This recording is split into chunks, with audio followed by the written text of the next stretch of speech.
Hello दोस्तों, हिंदी मेरे पर फिर से आपका स्वागत है। अभी की वीडियो में जो हम कंटेंट लेकर आए हैं सेकेंड ईयर के स्टूडेंट्स के लिए है। और सेकेंड ईयर्स को हमने जो है अपना क्वेश्चन बैंक भी अपलोड कर दिया था, तो सभी ने वो देख लिया होगा। और साथ में नोट्स भी आपको प्रोवाइड कराए गए हैं। सारे तो नहीं कराए गए, लेकिन कुछ टॉपिक्स ऐसे हैं जिनके नोट्स आपको प्रोवाइड कराए गए थे। अभी क्वेरी आ रही है हिस्ट्री की और सेकंड पेपर पॉलिटिकल और सोशलॉजी, तो वो भी आपको दे दिए जाएंगे, लेकिन थोड़ा टाइम लगेगा। जो स्टूडेंट्स हमसे अभी तक नहीं जुड़े हैं, जुड़ जाइए, सब्सक्राइब कर लीजिए चैनल को, बेल आइकन हिट कर लीजिए, जिससे नई वीडियो के नोटिफिकेशन आपको टाइम से मिलते रहें। चलिए, आपको एक लाइक तो बनता है, करते रहिए। इतनी बेनिफिशियल वीडियो हिंदी मिरर की तरफ से आपको पूरे दिन दी जाती हैं, तो सभी पर एक लाइक तो करते रहा कीजिए, क्योंकि आपका एक लाइक हिंदी मिरर को प्रेरणा का काम करता है। दूसरे शेयर कीजिए ज़्यादा से ज़्यादा सभी स्टूडेंट्स के लिए, उत्तराखंड ST SU के, क्योंकि आप इसको शेयर करेंगे तो आप किसी की केयर करेंगे। चलिए शुरू करते हैं। क्वेश्चंस बहुत सारे हैं, लेकिन इसमें जो इम्पोर्टेंट क्वेश्चंस होंगे उनको ही मैं कहूँगी कि इनको अच्छे से देख लीजिए, तैयार कर लीजिए। ठीक है, 15 क्वेश्चंस आपके MCQ आने हैं, लेकिन हमें पढ़ना बहुत कुछ होता है जब हम पूरे के पूरे अप्लाई कर पाते हैं। नहीं तो अगर आप 12 पढ़ेंगे या आप 30 क्वेश्चन ही तैयार कर लेंगे, आप सोचेंगे 30 में से 15 क्वेश्चन तो आ जाएंगे, तो बहुत मुश्किल होता है। ठीक है, तो फिर भी चैप्टर वाइज, यूनिट वाइज मैं आपको बताऊंगी कि इसको तो आप तैयार कर ही लीजिए। चलिए देखते हैं प्रश्न। आंसर बिल्कुल आपके सामने है, यहाँ से आप आंसर भी देख सकते हो। क्वेश्चन जो मैं कहूँगी कि इसको कर लीजिए, तो उसको कर लीजिएगा ज़रूर, क्योंकि आपको पता ही है MCQ हिंदी में जिन्होंने दिया था एग्ज़ाम एज ए इट आए हैं आपके। अब यहाँ भी हो सकता है एज ए इट आपके MCQ आ जाएँ, तो 15 नंबर तो वैसे ही आपके पूरे हो जाएंगे 100 में से। बाकी आपको अगर ज़्यादा आप थ्योरी नहीं कर पाते हैं, तो आगे सिर्फ 20 नंबर की आपको ज़रूरत पड़ेगी। 20 नंबर 100% आ जाएंगे आपके, कैसा भी आप लिख कर आएँ। तो प्रश्न बनता है पहला, कौटिल्य ने जिस महाग्रंथ की रचना की उसका क्या नाम है? अर्थशास्त्र है, कर लीजिए। जिसको मैं बताऊंगी कर लीजिए, उसको आप करते जाना। चलिए आगे देखते हैं नेक्स्ट क्वेश्चन, इसको आप छोड़ दीजिए। कौटिल्य विश्व का महान क्रमबद्ध दार्शनिक किसे कहा जाता है? इसको भी छोड़ दीजिए। संत थॉमस एक्विनास के बारे में पढ़ लीजिए। हाँ, ये प्रश्न आपका बन सकता है, क्योंकि एक्विनास आपके सिलेबस में है। संत थॉमस एक्विनास किस युग का महान राजनीतिक चिंतक माना जाता है? अच्छा प्रश्न है। थॉमस एक्विनास किस में, जो आपके सिलेबस से रिलेटेड है प्रश्न, उसको बिल्कुल मत छोड़ना। एक्विनास के बहुत सारे प्रश्न हैं यहाँ पर, सारे कर लीजिए। अब अरस्तु वाला भी आ चुका है, इसको आप देख लीजिए। अब यहाँ पर ये किसके बारे में कहा गया, यह कथन किसका है, तो इसको आप छोड़ सकते हैं। नेक्स्ट क्वेश्चन जो छोड़ना है उसको मैं बता दूंगी आपको। मैकियावेली कर लीजिए, मैकियावेली वाला भी कर लीजिए, ये भी कर लीजिए। मैकियावेली आपके सिलेबस में है तो कर सकते हैं। बौद्धा भी आपके सिलेबस में है, कर लीजिए। क्रांतियों के कौन से कारण सदा अदृश्य अज्ञात रहते हैं? ये प्रश्न मैंने भी आपको शॉर्ट में कराया है, तो इसको कर लीजिए। ठीक है, अब इन्होंने कहा है, ये प्रश्न बहुत अच्छा है, एग्जाम में ये बन सकता है आपका। बौद्धा का भी पढ़ लीजिए, आगे है ये प्रश्न आप छोड़ सकते हैं। अब ये भी कर लीजिए संप्रभुता, क्योंकि आपके सिलेबस में किसमें निहित होती है, बहुत अच्छा प्रश्न है। ठीक है, ये थोड़ा ऊपर नीचे हो रहे हैं। यहाँ पर नेक्स्ट क्वेश्चन है मार्क्स से संबंधित, अच्छा प्रश्न है, ये भी कर लीजिए, इसको आप छोड़ सकते हैं। चलिए आगे चलते हैं प्रश्न पर। आंतरिक असंगतियों का सिद्धांत छोड़ दीजिए, इसको नए समाज ये कर लीजिए। वह फिल्म नशे की तरह, मार्क्स ने, ये बहुत अच्छा प्रश्न है एग्जाम के पॉइंट ऑफ व्यू से। चलिए आगे चलते हैं। आगे प्रश्न है, हर एक से उसकी योग्यता के अनुसार, हर एक को उसकी आवश्यकता अनुसार यह कथन किसका है? अच्छा प्रश्न है। निषेधों का निषेध का सिद्धांत, बहुत अच्छा प्रश्न है, एग्जाम में बन सकता है, और ये मैंने आपको बताया भी है जो आपके शॉर्ट लॉन्ग क्वेश्चन कराए हैं।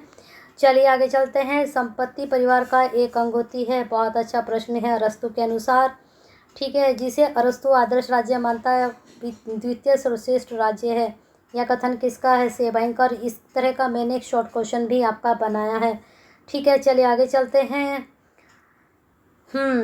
ये कथन कथन ज़्यादा मत करिए। क्रांति का मूल कारण क्या है? ये अच्छा प्रश्न है, एग्जाम में बन सकता है, क्रांति आपके सिलेबस में है। चलिए आगे चलते हैं। कौटिल्य के सप्तांग सिद्धांत पढ़ लीजिए, प्रश्न यहाँ से बन सकता है। नेक्स्ट क्वेश्चन पर हम चलते हैं। नेक्स्ट क्वेश्चन है यहाँ पर, ये रहने दीजिए, ये भी रहने दीजिए, ये भी रहने दीजिए, ये रहने दीजिए क्वेश्चंस। हाँ, लॉक पे चलते हैं। लोग को सामाजिक समझौते की तुलना किस विचारों से की जाती है? हॉब्स से। हॉब्स को भी पढ़ना है आपको। कथन पढ़ लीजिए ये वाला। ये लोक शक्ति पृथक्करण, ये भी अच्छा प्रश्न है। किस शासन व्यवस्था का समर्थन करता है? संवैधानिक राजतंत्र आ सकता है एग्जाम में। चलिए आगे चलते हैं। लोकप्रिय संप्रभुता कर लीजिए इसको, रूसो ने। ये रहने दीजिए पुस्तक का नाम। चलिए आगे चलते हैं, ये भी छोड़ दीजिए आप। हाँ, ये कथन आप कर सकते हो, ये कथन आपसे पूछा जा सकता है। इक्विनस तो अच्छे से पढ़ लीजिए, ठीक है। चलिए आगे देखते हैं। सर्वप्रथम राजनीति से धर्म व नैतिकता को अलग करने का श्रेय किसे जाता है? ये भी प्रश्न एग्जाम में बन सकता है। वह अनैतिक नहीं, नैतिकता का विरोधी है। मैकियावेली, अच्छा प्रश्न है। मैकियावेली के सारे कर लीजिए। चलिए आगे देखते हैं प्रश्न। यहाँ सब मैकियावेली से संबंधित है। ये प्रश्न अच्छा है। मैकियावेली ने शासन प्रणालियों को कितने भागों में बांटा है? ये अच्छा प्रश्न है, इसको आप कर सकते हो। 6 भागों में बांटा है। मनु के प्रश्न अच्छे से कर लीजिए, ठीक है। मनु ने किसे साक्षी बनाने से मना किया? स्त्री को। बंडल सिद्धांत पे कितने राज्यों का वर्णन है? 121। मनु का ये वाला प्रश्न भी कर लीजिए, ये वाला भी कर लीजिए, इसको आप छोड़ सकते हो। ये बहुत अच्छा प्रश्न है। ये तो आपको बिल्कुल उंगलियों पे पता होगा, ये भी आपको उंगलियों को पता होगा, इसको तो आपको पढ़ने की ज़रूरत नहीं है। हाँ, ये अरस्तु के राज्य की उत्पत्ति की प्रथम कड़ी किसे माना है? परिवार को। ये प्रश्न लॉन्ग शॉर्ट में भी आपको मैंने दिया है, तो इसको भी तैयार करिए। इसका यहाँ पर भी पूछा जा सकता है, और मुझे लगता है 99 आपका पूछा जाएगा। राज्य के विकास के लिए इस सिद्धांत को अपना है, तो उसने सावयव सिद्धांत को अपनाया है, ठीक है। ये प्रश्न अच्छा है अरस्तु का। ये प्रश्न दास से संबंधित है, ठीक है। दास के बारे में इसका अच्छे से पढ़ लीजिए, ठीक है। चलिए आगे देखते हैं प्रश्न। उसे हॉब्स ने क्या नाम दिया? अभी स्वतंत्रता वाला आप जो पढ़ रहे थे, अभी जो मैंने आपको बताया था, तो वहाँ से ये क्वेश्चन आपका बन सकता है। सामाजिक समझौते के बाद किस शासन की स्थापना हुई? निरंकुश। हॉब्स ने राज्य को कैसी संस्था माना है? ये अच्छा प्रश्न है आपका। कृत्रिम। आगे चलते हैं। ब्रिटेन के आचार शास्त्र, ये रहने दीजिए। धर्म किसके अधीन है? संप्रभुता की, ये कर लीजिए। चलिए आगे देखते हैं प्रश्न हम आपके, और क्या अच्छा निकल कर आ सकता है, ठीक है। ये रहने दीजिए। हाँ, ये कर सकते हो, अच्छा प्रश्न है। मैकियावेली और बौद्धा के मध्य कितने वर्षों का अंतर था? ठीक है, यहाँ पर यह आंसर सही नहीं दिया हुआ है। आगे चलते हैं आपके प्रश्न पर। मानव सबसे ज़्यादा, ये रहने दीजिए, ये सही है। कितने प्राकृतिक कानून बताए हैं?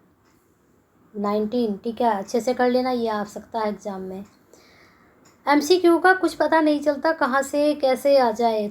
अब MCQ तो अगर आपने डीपली पढ़ रखा है तो वो खुद ब खुद तैयार हो जाते हैं, उनको अलग से पढ़ने की ज़रूरत नहीं होती है। लेकिन फिर भी अलग से इनको थोड़ा गो थ्रू कर लीजिए।